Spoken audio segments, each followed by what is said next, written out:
शिला चक्र बेटा एक ऐसा सिद्धांत है जिसके द्वारा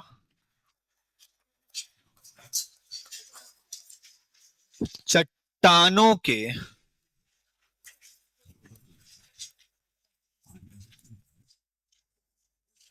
प्रकारों के बीच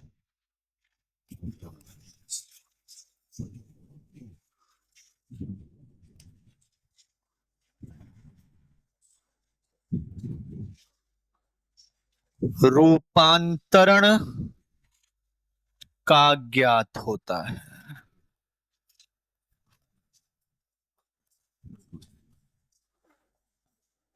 यानी कि एक प्रकार दूसरे प्रकार में रूपांतरित हो सकता है। ये बात बेटा हम लोगों को जो सिद्धांत बताता है उसी सिद्धांत को हम लोग शिला चक्र कहते हैं। अब जब हम शिला चक्र की बात करते हैं बेटा तो सीधी सीधी कहानी है। एक तरफ हमारे पास अवसादी चट्टानें होती हैं, एक तरफ हमारे पास अग्निमय चट्टानें होती हैं, हमारे पास तीसरे प्रकार की चट्टान रूपांतरित चट्टानें होती हैं, और बीच में एक पदार्थ मौजूद होता है जो हमारी काफी ज्यादा मदद करेगा इस चक्र को समझने में, जो है मैग्मा। बेटा अवसादी चट्टानें अगर पिघल जाती हैं या रूपांतरित चट्टानें अगर पिघल जाती हैं तो इन दोनों के पिघलने से किसकी रचना हो जाती है? मैग्मा की रचना हो जाती है।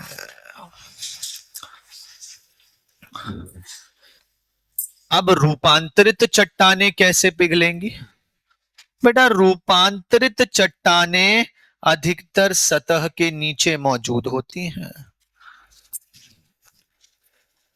इनके आसपास अगर कोई भ्रंश रेखा बन जाती है, मान लीजिए ये भ्रंश रेखा है, और इस भ्रंश रेखा से अगर मैग्मा ऊपर की ओर आता है तो ये चट्टान किसके संपर्क में आ जाती है?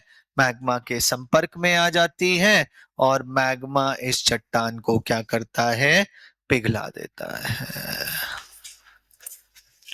पिघलने के बाद जब दोबारा से ये ठोस रूप में आती हैं, तो बेटा अगर पिघली हुई वस्तु ठोस रूप में आती है तो किस प्रकार की चट्टानों की रचना हो जाती है?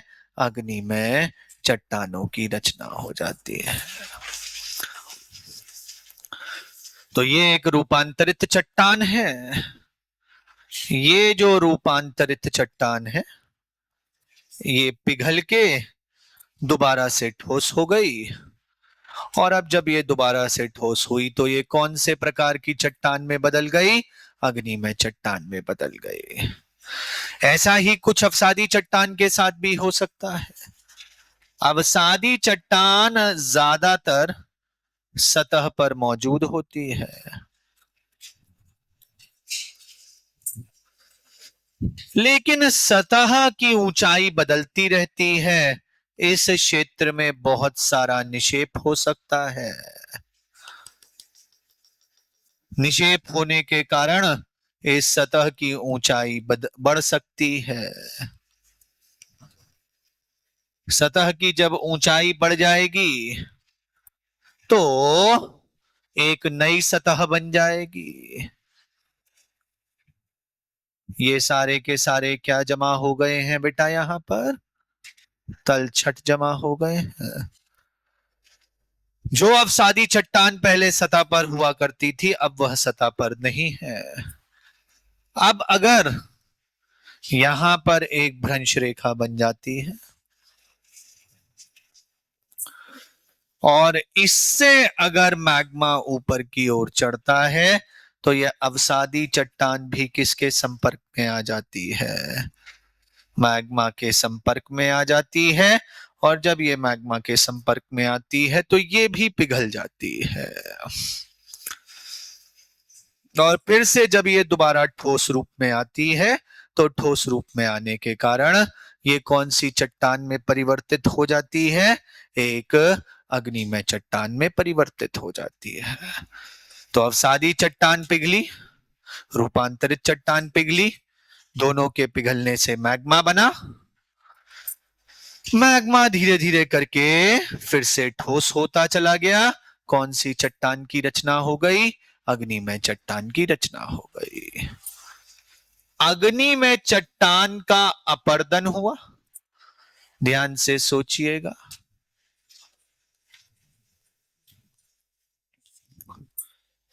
अपर्दन होने के बाद निक्षेप हुआ, जो भी तलछट बने, और निक्षेप होने के बाद लिथिफिकेशन हुआ। तो अब जो अग्नि में चट्टान है बेटा, उसके जो तलछट हैं वो तलछट किस में तब्दील हो जाएंगे? अवसादी चट्टानों में तब्दील हो जाएंगे। ऐसा ही यहां पर भी होगा। अगर रूपांतरित चट्टान का भी अपर्दन होगा, अपर्दन के बाद तलछटों का निक्षेप होगा और निक्षेप के बाद लिथिफिकेशन हो जाएगी। तो रूपांतरित चट्टानें भी किस में बदल जाएंगी? अवसादी चट्टानों में बदल जाएंगी।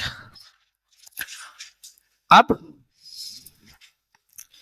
अग्नि में चट्टान पर जो हम लोग कल बात कर रहे थे, अगर तापमान या दबाव का असर होगा तो इनका क्या हो जाएगा? रूपांतरण हो जाएगा। ये कौन सी चट्टानों में बदल जाएंगी? रूपांतरित चट्टानों में बदल जाएंगी। और ऐसे ही अगर अवसादी चट्टानों पर भी तापमान और दबाव का असर होगा तो ये भी किस में बदल जाएंगी? रूपांतरित चट्टानों में बदल जाएंगी। इस तरीके से बेटा ध्यान से समझना, अवसादी भी अग्नि में बन सकती है, अवसादी रूपांतरित भी बन सकती है, रूपांतरित भी अग्नि में बन सकती है, रूपांतरित अवसादी भी बन सकती है, अग्नि में भी रूपांतरित बन सकती है और अग्नि में भी अवसादी बन सकती है। तो अलग अलग प्रकार एक दूसरे के बीच रूपांतरण दिखा सकते हैं। इसी पूरे के पूरे सिद्धांत को हम लोग क्या कहते हैं? इसी पूरे सिद्धांत को हम लोग शिला चक्र कहते हैं। तो अगर आप ये डायग्राम बना देते हैं तो आपने पूरी तरीके से किसको बता दिया है? शिला चक्र को बता दिया है। बस थोड़ा सा ये याद रखिएगा, अगर इस डायग्राम को बनाना सीखना है तो बाकी आप चट्टानों के नाम तो लिख ही लेंगे, कौन कौन से प्रकार हैं। बीच में बेटा बस किसको डाल देना? मैग्मा को डाल देना। आपके लिए आसान हो जाएगा इस चक्र को बनाना। अगर आप गूगल पे भी देखेंगे ना तो बहुत सारे डायग्राम हैं अलग अलग तरीके के। ये सबसे सिंपल डायग्राम है जो हम किसमें के लिए बना सकते हैं? शिला चक्र के लिए बना सकते हैं। तो ये हमारा एक सिद्धांत था जो शिला से संबंधित रह गया था।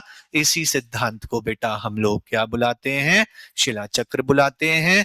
एक प्रकार की चट्टान दूसरे किसी भी प्रकार में रूपांतरण दिखा सकती है। तो ये हमारी चट्टानों की कहानी है। छोटी सी कहानी है लेकिन आपको पता होनी चाहिए ये कहानी। प्रीलिम्स में इनसे एक आध सवाल कभी कभी पूछ लिया जाता है, तो इतनी बात याद रखिएगा। तो अब चट्टानों के बारे में आइए कुछ बातें लिख लेते हैं। हेडिंग डालिए, चट्टानों का परिचय। देखो, भूगोल में हमें चट्टानों के बारे में बहुत सारी बातें नहीं समझनी है, लेकिन हमें एक परिचय पता होना चाहिए। चट्टानों का परिचय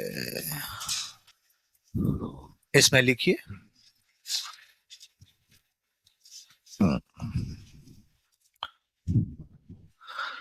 चट्टानें खनिजों का ठोस रूप है। चट्टानें खनिजों का ठोस रूप है, जिनके द्वारा पृथ्वी की सतह का निर्माण होता है। जिनके द्वारा पृथ्वी की सतह का निर्माण होता है। रचना की प्रक्रिया के अनुसार, रचना की प्रक्रिया के अनुसार भूगोल में 3 प्रकार की चट्टानें हैं। भूगोल में 3 प्रकार की चट्टानें हैं, जिनका विवरण इस प्रकार से है। जिनका विवरण इस प्रकार से है। पॉइंट में लिखिएगा। पहला पॉइंट, अग्निमय चट्टानें। अग्निमय चट्टानें। इन चट्टानों की रचना, इन चट्टानों की रचना मैग्मा के ठोस रूप में आने के कारण होती है। जब पृथ्वी की रचना हो रही थी, जब पृथ्वी की रचना हो रही थी तथा भूपर्पटी का निर्माण हुआ था, तथा भूपर्पटी का निर्माण हुआ था, तब यही चट्टानें सबसे पहले बनी थी। तब यही चट्टानें सबसे पहले बनी थी। बाकी सभी चट्टानों का निर्माण, बाकी सभी चट्टानों का निर्माण अग्निमय चट्टानों से ही हुआ है। अग्निमय चट्टानों से ही हुआ है। मेरा अगला पैराग्राफ, ज्वालामुखीय प्रक्रिया में, ज्वालामुखीय प्रक्रिया में मैग्मा सतह पर, मैग्मा सतह पर वह सतह के नीचे, वह सतह के नीचे ठोस हो सकता है, ठोस हो सकता है। इसी आधार पर, इसी आधार पर अग्निमय चट्टानें घुसपैठी, घुसपैठी वह बाहिर्मुखी हो सकती हैं, वह बाहिर्मुखी हो सकती हैं। विराम, घुसपैठी चट्टानों की रचना, घुसपैठी चट्टानों की रचना सतह के नीचे होती है, सतह के नीचे होती है। इनको ठंडा होने में समय लगता है, इनको ठंडा होने में समय लगता है। और इसी कारणवश, और इसी कारणवश खनिजों के बीच ससंजक बल लग जाते हैं। खनिजों के बीच ससंजक बल लग जाते हैं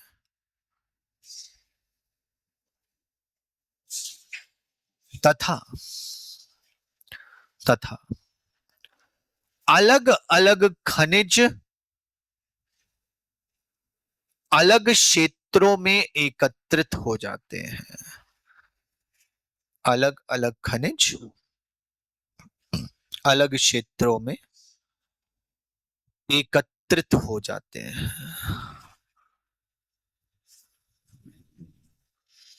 इन चट्टानों का प्रमुख उदाहरण ग्रेनाइट है।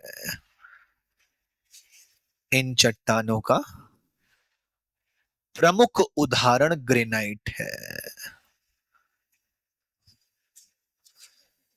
इसकी सतही संरचना इसकी सतही संरचना असमान होती है। असमान होती है। विराम।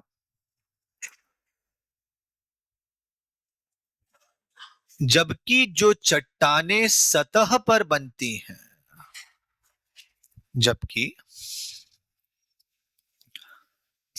जो चट्टानें सतह पर बनती हैं वह तेजी से ठंडी हो जाती हैं। वह तेजी से ठंडी हो जाती हैं जिस कारणवश ससंजक बल नहीं लग पाते हैं। जिस कारणवश ससंजक बल नहीं लग पाते हैं तथा खनिज एकत्रित ना होने के कारण तथा खनिज एकत्रित ना होने के कारण इनकी सतही संरचना इनकी सतही संरचना समान ही रहती है। समान ही रहती है। इन्हीं प्रकार की बाहिर्मुखी चट्टानों का प्रकार की बाहिर्मुखी चट्टानों का प्रमुख उदाहरण बसाल्ट है। बाहिर्मुखी चट्टानों का प्रमुख उदाहरण बसाल्ट है। कल देखा था ना ग्रेनाइट और बसाल्ट में फर्क होता है। विराम। अगला पॉइंट, अवसादी चट्टानें। अवसादी चट्टानें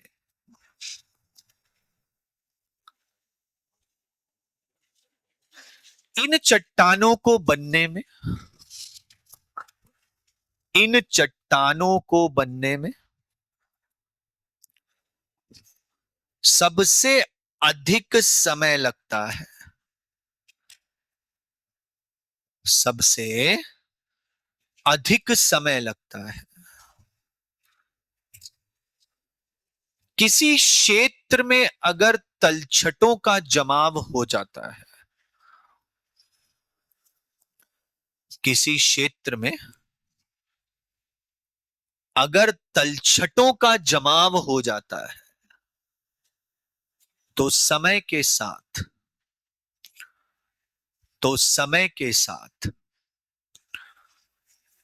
इन तलछटों के बीच ससंजक बल लगते हैं। इन तलछटों के बीच ससंजक बल लगते हैं जिसके कारण तलछट चिपकते जाते हैं। जिसके कारण तलछट चिपकते जाते हैं तथा ठोस रूप में तथा ठोस रूप में परिवर्तित होते हैं, तथा ठोस रूप में परिवर्तित होते हैं। इसी प्रक्रिया को लिथिफिकेशन कहा जाता है। इसी प्रक्रिया को लिथिफिकेशन कहा जाता है, जिसमें लाखों वर्षों का समय लगता है। जिसमें लाखों वर्षों का समय लगता है।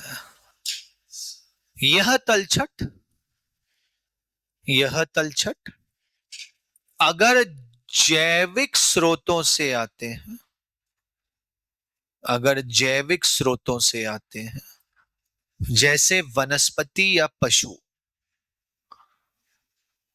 जैसे वनस्पति या पशु, तो इनसे बनने वाली चट्टानों को, तो इनसे बनने वाली चट्टानों को जैविक अवसादी चट्टानें कहा जाता है। जैविक अवसादी चट्टानें कहा जाता है, जिनका प्रमुख उदाहरण लाइमस्टोन है। जिनका प्रमुख उदाहरण लाइमस्टोन है। लेकिन अगर ये तलछट अजैविक है, लेकिन अगर ये तलछट अजैविक है, तो इनका एकत्रीकरण, तो इनका एकत्रीकरण वायु या जल के द्वारा हो सकता है, या जल के द्वारा हो सकता है। जल के द्वारा एकत्रीकरण होता है। जल के द्वारा एकत्रीकरण होता है। तो यह तलछट, तो यह तलछट पहले से ही चिपके रहते हैं, पहले से ही चिपके रहते हैं, जिसके कारण, जिसके कारण लिथिफिकेशन जल्दी हो जाती है, जिसके कारण लिथिफिकेशन जल्दी हो जाती है। इस प्रकार बनने वाली चट्टानों को, इस प्रकार बनने वाली चट्टानों को रासायनिक अवसादी चट्टानें कहा जाता है। रासायनिक अवसादी चट्टानें कहा जाता है,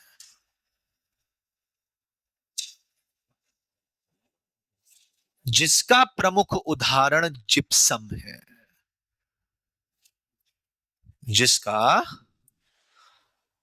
प्रमुख उदाहरण जिप्सम है। लेकिन अगर, लेकिन अगर एकत्रीकरण वायु द्वारा होता है, एकत्रीकरण वायु द्वारा होता है, जिसमें विभिन्न प्रकार के तलछट, जिसमें विभिन्न प्रकार के तलछट दूर दूर से आकर, दूर दूर से आकर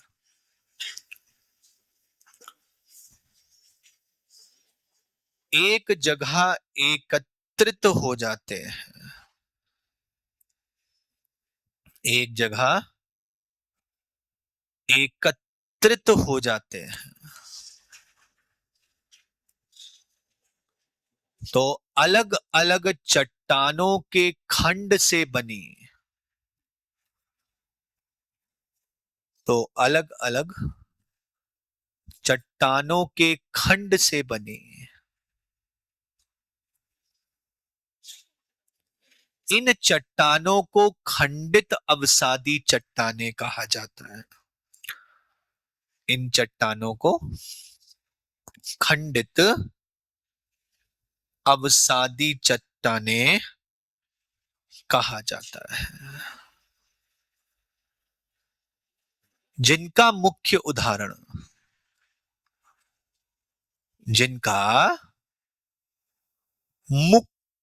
उदाहरण सैंडस्टोन है। सैंडस्टोन सबसे सामान्य अवसादी चट्टान है जो सतह पर मिलती है। विराम। अगले पॉइंट पर आइए। रूपांतरित चट्टानें।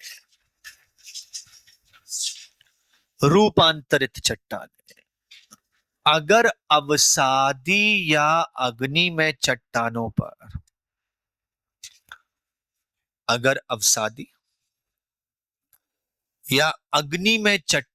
पर अधिक दबाव पड़ता है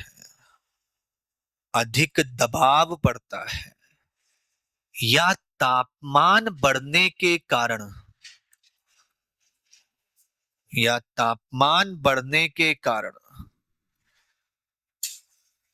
ये अर्ध रूप से पिघल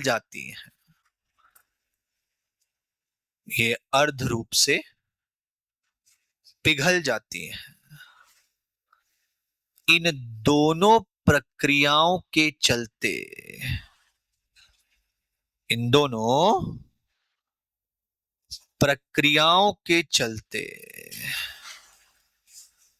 इनमें मौजूद कणों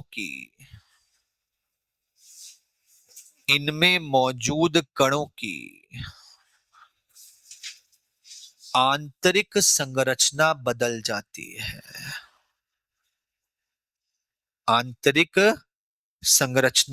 जाती है। इस वितरण के बदलने के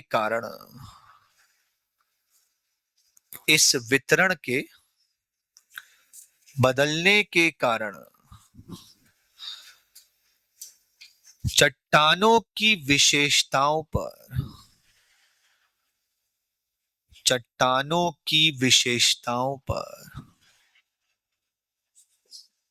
प्रभाव पड़ता है।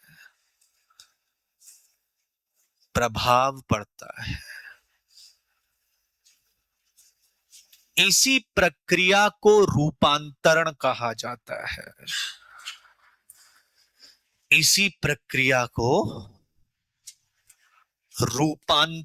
कहा जाता है। तथा इसी प्रकार रूपांतरित चट्टानों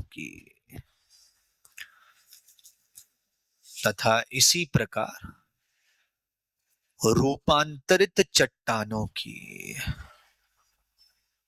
रचना हो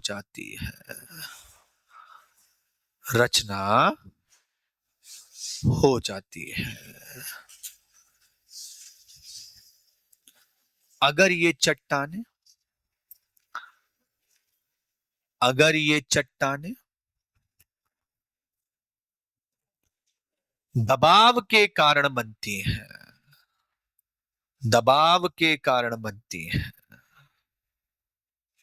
तो अलग अलग खनिज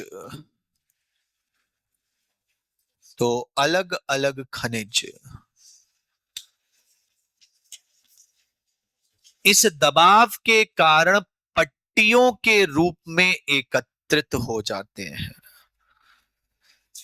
इस दबाव के कारण पट्टियों के रूप में एकत्रित हो जाते हैं। ऐसी चट्टानों को पत्तेदार रूपांतरित चट्टानें कहा जाता है। ऐसी चट्टानों को पत्तेदार रूपांतरित चट्टानें कहा जाता है। जिसका प्रमुख उदाहरण स्लेट है, जिसका प्रमुख उदाहरण स्लेट है,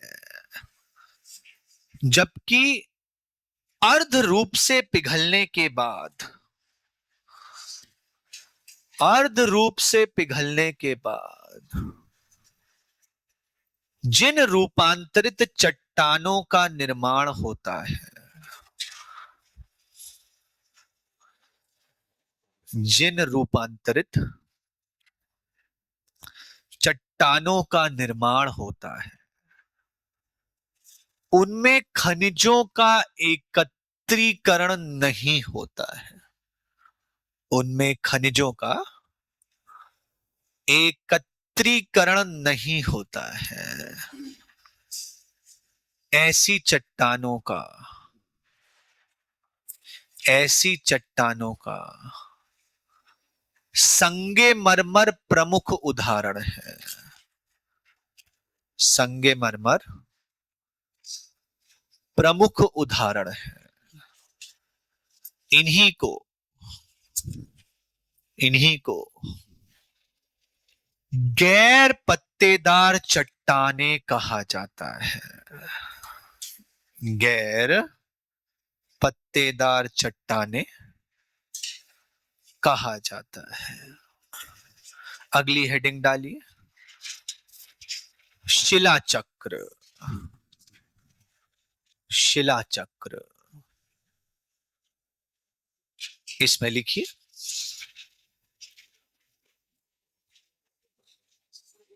प्रकृति में, प्रकृति में एक प्रकार की चट्टान का, एक प्रकार की चट्टान का दूसरे प्रकार में रूपांतरण होना, दूसरे प्रकार में रूपांतरण होना एक सामान्य बात है, एक सामान्य बात है। इसी का विवरण, इसी का विवरण जो सिद्धांत देता है, जो सिद्धांत देता है, उसे शिला चक्र कहते हैं, उसे शिला चक्र कहते हैं। इस सिद्धांत के अनुसार, इस सिद्धांत के अनुसार अवसादी व रूपांतरित, अवसादी व रूपांतरित दोनों मैग्मा के संपर्क में आने के कारण, दोनों मैग्मा के संपर्क में आने के कारण पिघल सकती है, पिघल सकती है और खुद मैग्मा में तब्दील हो सकती है, और खुद मैग्मा में तब्दील हो सकती है। अगर इसी चट्टान का, अगर इसी चट्टान का ठोस प्रकार बन जाता है, ठोस प्रकार बन जाता है, तो अग्नि में चट्टानों की रचना हो जाती है, तो अग्नि में चट्टानों की रचना हो जाती है। इसी प्रकार, इसी प्रकार अगर अग्नि में या रूपांतरित चट्टानों का, अगर अग्नि में या रूपांतरित चट्टानों का अपर्दन होने के बाद, अपर्दन होने के बाद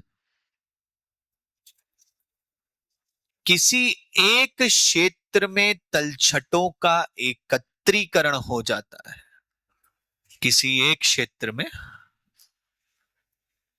तलछटों का एकत्रीकरण हो जाता है तथा इनकी लिथिफिकेशन हो जाती है, तथा इनकी लिथिफिकेशन हो जाती है, तो अवसादी चट्टानों का निर्माण हो जाता है। तो अवसादी चट्टानों का निर्माण हो जाता है। और अगर अवसादी व अग्निमय चट्टानों पर, अवसादी और अग्निमय चट्टानों पर तापमान या दबाव का प्रभाव पड़ता है, तापमान या दबाव का प्रभाव पड़ता है, तो इनका रूपांतरण हो जाता है, तो इनका रूपांतरण हो जाता है तथा रूपांतरित चट्टानों की रचना हो जाती है, तथा रूपांतरित चट्टानों की रचना हो जाती है। इस प्रकार कोई भी चट्टान, इस प्रकार कोई भी चट्टान किसी और रूप में परिवर्तित हो सकती है, किसी और रूप में परिवर्तित हो सकती है।